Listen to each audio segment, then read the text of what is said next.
In the 1950s, America was experiencing a period of prosperity and change. After the hardships of World War II, the country was in the midst of economic growth, leading to an era marked by consumerism and the beginning of modern family dynamics. Today, we are going to explore how these elements influence the most personal space in the home, the bedroom. Today, we're taking a fascinating journey back in time to explore a 1950s bedroom. If you're a fan of vintage aesthetics or curious about historical lifestyles, you're in for a treat. Let's step into the past and discover the charm of a 1950s bedroom.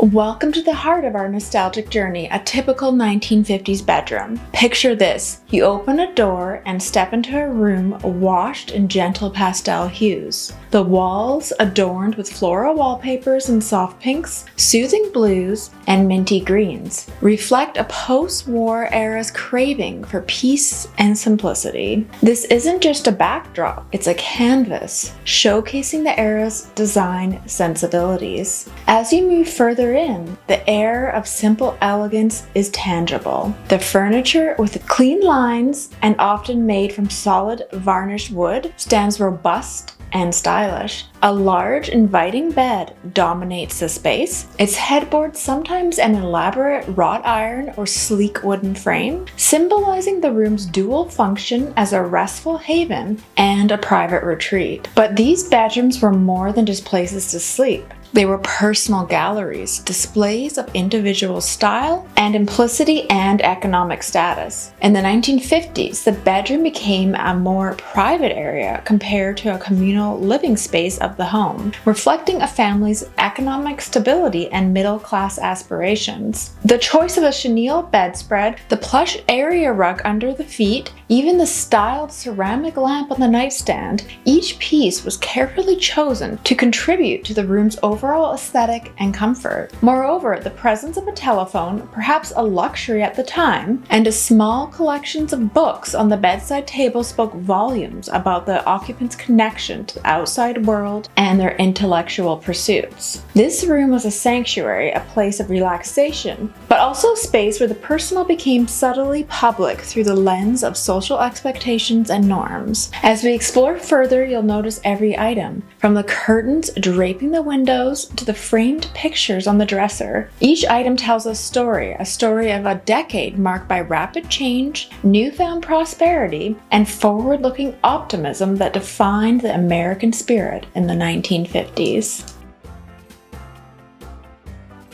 First, let's dive into the furniture that defines the 1950s bedroom, where functionality meets style to create a cozy yet elegant environment. The centerpiece, without question, is the bed. In this era, beds were often fitted with chenille bedspreads, chosen for its luxurious soft texture and the intricate patterns that added a touch of sophistication to the room. These bedspreads typically featured tufted patterns or floral designs, making the bed not only a place for rest, but also a decorative statement. And I do love the textures of those vintage bedspreads. Flanking the bed, nightstands held table lamps with ornate bases and shades that cast a warm, inviting glow, crucial for creating the right ambience in a time before ubiquitous overhead lighting. A vanity dresser was another staple piece, complete with a large, often ornately framed mirror that reflected the room's aesthetic. This piece of furniture was not merely for storage, it served as a personal grooming station.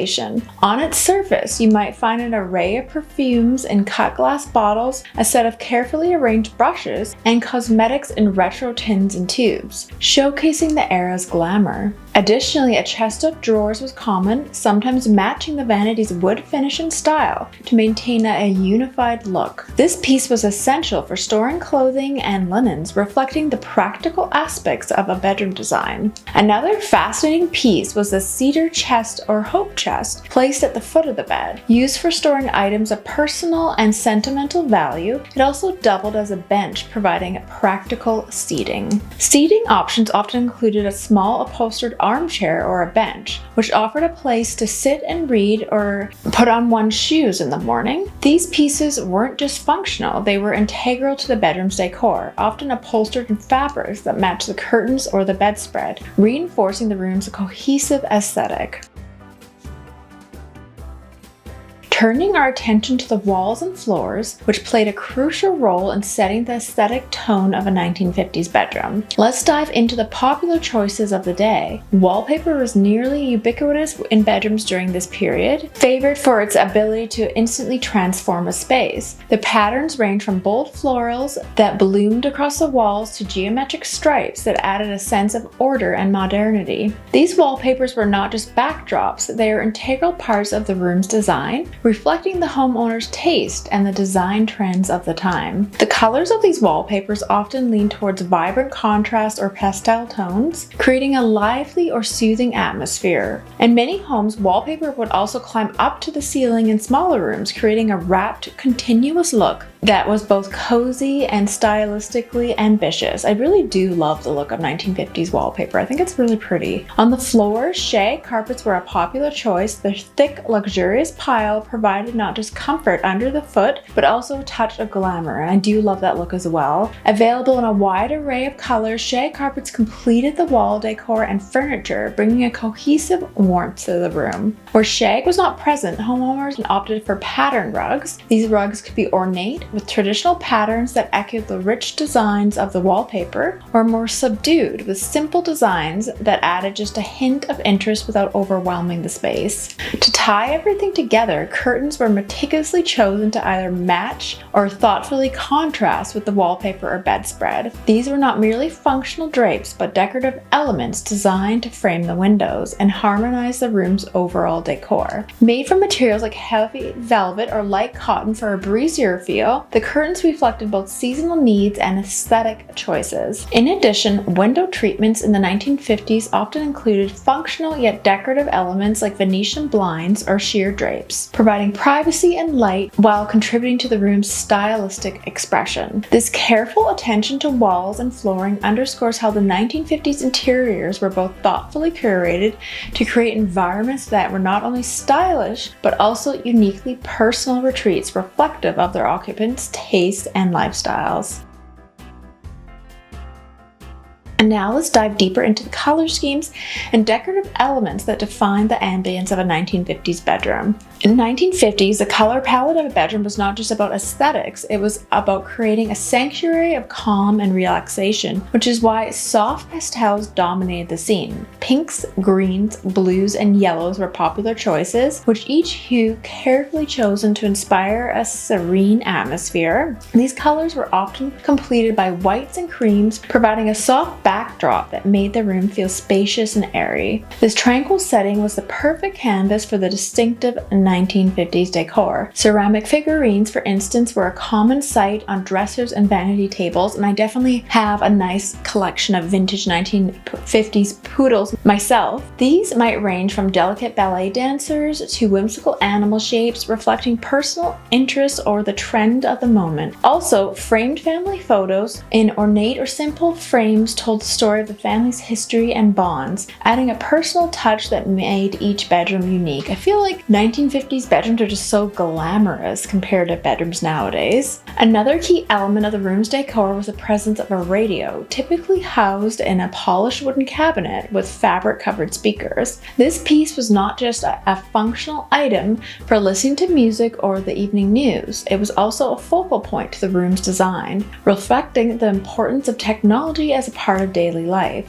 And for those who could afford it, a small black and white television might also find its place in a bedroom, signaling the advent of an era where media began to play a significant role in shaping personal and cultural narratives. And I think you would have a lot of money to have an extra TV in your bedroom in the 1950s. It always reminds me of the Back to the Future episode where Marty McFly goes back to the 1950s and he tells them he has 2 TVs, and I think he's crazy because I just think that would be rare. You'd have to be very wealthy. Most people would had 1 TV, if that. The inclusion of these media devices marked a shift in how leisure time was spent in the privacy of one's own room, reflecting broader social changes. Alongside these newer additions, traditional decor like wall clocks, hand-painted vases, and embroidered throw pillows added layers of texture and interest, enhancing the room's cozy and inviting feel. To complete the look, soft lighting was key. Lamps with ceramic or metallic bases and fabric shades cast a gentle light that enhanced the room's relaxing vibe, essential for a space designed for unwinding at the end of the day. Thus, the color schemes and decor of a 1950s bedroom were carefully orchestrated to create a space that was not only visually appealing, but also a comfortable, calming retreat from the world outside. These elements combined to reflect the tastes and lifestyles of the time, making the bedroom a true sanctuary. And stepping back into the closet of a 1950s bedroom, we discover the distinct fashion elements that adorned women of the era. Women's daytime attire often featured the iconic poodle skirt, a wide, swinging garment that came to symbolize the decade's style. These skirts, typically made of felt and decorated with a playful poodle applique, were paired with fitted blouses, cinching at the waist to emphasize an hourglass figure. This ensemble was a staple of feminine fashion, exuding a blend of charm and whimsy while offering comfort and mobility. Obviously, women wore other things in the 1950s, definitely the fit and flare dress. They also wore capri pants, and there was also the alternative silhouette with the pencil skirt. But I think when people think of the 1950s, if you're making a Halloween costume, you think of the poodle skirt, but obviously that was more for teenagers and people didn't wear that every day. Transitioning from day to night, women's nightgowns of the 1950s echoed the same blend of style and comfort. These garments were usually made from soft, flowing fabrics like silk or satin, often adorned with delicate lace or embroidered trim. The cuts were modest yet designed to flatter the female form, ranging from the elegant full-length gown to shorter baby doll styles that emerged later in the decade. And I do love the glamour of the 1950s nightgowns. I feel like they almost look like dresses on their own, or gowns. Underneath it all, 1950s underwear was a realm of innovation and change, reflecting broader shifts in women's fashions and freedoms. The typical undergarments included girdles or corsets, which were essential for achieving that period's coveted silhouette. These pieces were designed to be both functional and visually appealing, often featuring intricate patterns, lace detailing, and made from materials that blended both comfort and support. Brassieres during this time were also evolving. The introduction of nylon and other synthetic materials allowed for designs that were both supportive and attractive, enhancing the natural shape without sacrificing comfort. This combination of being practical and alluring was a hallmark of 1950s lingerie, which played a critical role in shaping the fashions that defined women's apparel both publicly and in the privacy of their bedrooms. Honestly, the 1950s bras, in my opinion, look very uncomfortable. I think it was a 1950s bathing suit, and everything was cone-shaped, all the bras. I just found it weird. It just looked funny, but I guess that's what everyone wore back then. In the 1950s, a woman's vanity would typically showcase a curated selection of beauty products from prominent beauty brands of the era, reflecting the beauty standards and practices of the time. And here are some specific brands and products that might be found on a 1950s vanity. So usually women had powder compacts, and brands like Coty and Max Factor were popular for their face powders. These compacts often came in elegant cases with intricate designs, serving both functional and decorative purposes. Lipsticks were also popular. Revlon was a dominant brand in the lipstick market, famous for its iconic shades like Fire and Ice and Cherries in the Snow. These bold, bright colors were essential for achieving that popular look of this decade, and you can still buy these shades today, which I love. And then obviously there's creams and lotions. Pond's Cold Cream was a staple on many vanities, used for moisturizing the skin and for removing makeup. And women would use a tissue paper to remove the makeup. I've actually tried this technique. It works really well. Another favorite was the Elizabeth Arden's 8-Hour Cream, versatile for various skin conditions. And that's basically like a bougie Vaseline. It's really good for moisturizing your skin. A vanity wouldn't be complete without perfume bottles, with classic fragrances like Chanel No. 5, Guerlain Shalimar, La Air des Temps. These were popular perfumes of the time, and they were in these beautiful, intricate, glamorous bottles that added luxury to the vanity. And these are just a few perfumes. There's obviously so many other 1950s perfumes that could be a separate video on its own. And now we're talking about mascara. So Maybelline was well known for its mascara in the 50s, particularly the Cake mascara that came in a small box with a brush. This product was applied with a damp brush and was a precursor to the more modern mascara formulas because the Maybelline Wand mascara didn't come out till later. And now let's talk about eyeliner and eyebrow pencils. Helena Rubinstein was a key brand offering eyeliner and eyebrow pencils to define and enhance the eyes, aligning with the era's trend for well-defined eye makeup.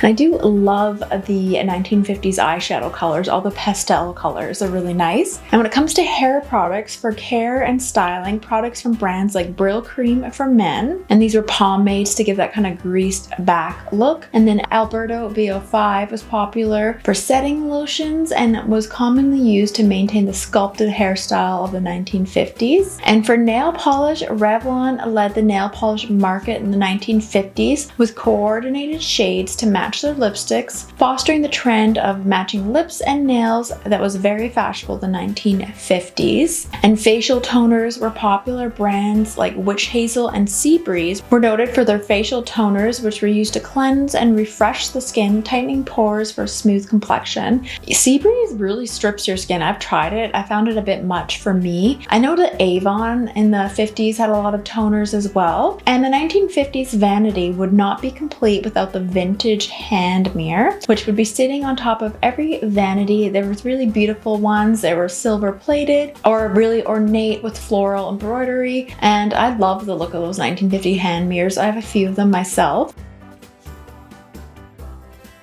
And within the intimate confines of a 1950s bedroom, certain everyday items stood as symbols of personal connection and cultural engagement. Among these, the rotary dial telephone was a notable fixture. This iconic device, often in classic black or the pastel shades to match the room's decor, not only facilitated communication with the outside world, but also signified the household's modernity and connectivity. That would stress having caller ID back then, just not knowing who was calling you. Alongside the telephone, a diary or journal would often be found on a nightstand or within a drawer, and this personal artifact served as a private retreat for the room's occupant, a space to pen thoughts, dreams, and daily happenings. The act of diary keeping was a popular practice reflecting a period that valued introspection and personal record keeping. When I was a kid, I had a diary. I think it was in high school, and then my friend found it and it became this whole thing. And then I think we ended up getting in a fight over it, and so now I have fears of having a diary because I just don't want to like say anything in it and having someone find it later in life or something. I don't know. I've just always, even in movies, whenever people have diaries, like stuff always goes wrong. Let me know in the comments below if you have a diary or you used to and something bad happened by someone reading it. And the reading material in the 50s bedroom would typically include a mixture of popular magazines and books. Magazines such as Life, the Saturday Evening Post offered a window into broader societal trends featuring everything from current events and celebrity gossip to advertising that shaped consumer desires. And I love looking at the retro ads from the 50s in those vintage magazines. And books, on the other hand, might range from bestsellers and literary classics to non-fiction works or self-help style books that a lot of people read for leisure and just before bed.